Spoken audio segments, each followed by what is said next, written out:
7월은 부가가치세 확정신고 납부의 달입니다. 개인 일반 과세자를 비롯한 법인 사업자는 상반기 사업 실적에 대한 부가가치세를 오는 27일까지 신고 납부해야 하는데요. 자세한 내용 심층 취재에서 알아봅니다.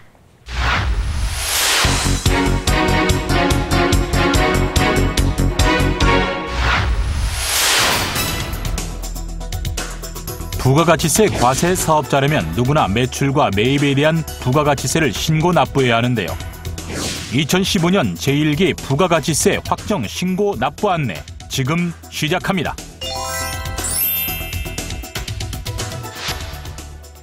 부가가치세는 6개월의 과세 기간으로 해서 1년에 2번 확정 신고 납부를 하도록 하고 있는데요. 다만 법인 사업자는 이 과세 기간을 다시 3개월로 나눠 중간에 각각 예정 신고 납부를 하도록 하고 있습니다. 이번 확정 신고 대상 사업자는 총 425만 명으로 전년 동기보다 24만 명이 증가하였습니다. 개인 일반 과세자와 법인 사업자가 신고 대상으로 7월 27일까지 신고를 완료하여야 합니다. 따라서 개인 일반 과세자는 지난 1월 1일부터 6월 30일까지 6개월간, 예정 신고를 한 법인 사업자는 4월 1일부터 6월 30일까지의 3개월간 사업 실적에 대한 부가가치세를 신고 납부하면 됩니다. 이때 간이과세자는 지난해 1년간 납부세액의 2분의 1에 해당하는 예정 부가세액을 납부하면 되는데요.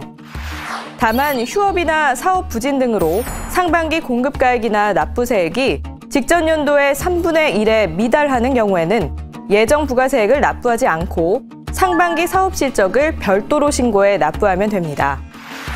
아울러 국세청은 이달부터 전자세금 계산서, 신용카드, 예정고지 세액 등을 채워주는 프리필드 서비스를 제공하고 있는데요. 잦은 납부세액은 직접 금융기관에 납부하거나 홈택스를 통한 계좌 출금 방식의 전자납부 또는 신용카드 납부도 가능합니다. 특히 올해부터는 신용카드로 납부할 수 있는 국세 한도가 폐지돼 일시적으로 자금 사정이 어려운 사업자가 기한 내 세금을 납부하는 데 활용할 수 있습니다. 국세청은 주민등록번호로만 회원가입이 가능하도록 홈택스 가입 절차를 간소화하고 모바일 전자신고 서비스도 개시해 소규모 사업자가 더욱 편리하게 신고할 수 있도록 했는데요. 다만 모바일 전자신고 서비스는 일반 과세자 중 신고 실적이 없는 사업자만 이용 가능합니다. 이 밖에도 국세청은 업종별 신고서 작성 동영상을 국세청 홈페이지에 게시해 전자신고하는 납세자가 참고할 수 있도록 하고 업종별, 규모별 특성을 반영해 성실신고 지원 자료를 70개 항목으로 확대해서 67만 명에게 사전 제공했습니다. 대사업자 및 고소득 전문직 취약업종에 대하여는 과거 불성실 혐의 사항을 시정할 것을 안내하고 소규모 사업자는 잘못 신고하기 쉬운 항목 위주로 안내하였습니다. 국세청은 앞으로도 안내 항목을 보다 다양화하고 제공 자료의 실효성을 높여 성실신고 지원을 확대할 예정인데요. 다만 성실신고를 사전 안내한 사업자 중 불성실신고 혐의자에 대해서는 사후 검증을 실시할 방침입니다.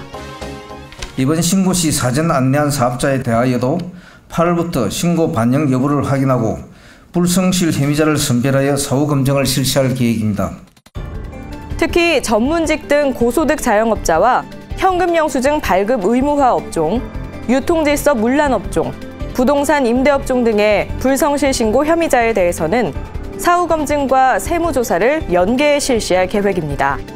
아울러 환급 신고자 중 성실한 사업자는 서면 확인만으로도 신속히 환급금을 지급해 사업상에 불편이 없도록 하는 한편 부당환급 신고 혐의자는 환급금 지급 전에 부당환급 검색 시스템과 전자세금 계산서 조기경보 시스템 등의 분석 프로그램을 활용해 치밀하게 검증할 예정입니다. 경기 회복 지연, 메르스 확산 등으로 경영애를 겪고 있는 사업자가 활력을 찾을 수 있도록 납부기한 연장 등 적극적인 세정 지원을 실시할 예정입니다. 특히 스스로 세정 지원을 신청하기 어려운 사업자는 직권으로 신고 납부 기한을 연장하고 피해 지역 업종에 해당하지 않더라도 피해를 입은 사업자가 납부 기한 연장 등을 신청하는 경우에는 납세담보 면제 기준을 완화해 적극 지원할 예정입니다. 국세청은 환급금 조기 지급을 통한 경제 활성화를 지원하기 위해 법정 지급기일보다 10일 이상 빨리 환급금을 지급하고 있는데요. 특히 이번 신고부터는 일반 환급 대상 사업자에게도 법정 지급기일인 8월 26일보다 10일 이상 앞당겨 8월 15일까지 환급금을 지급할 계획입니다.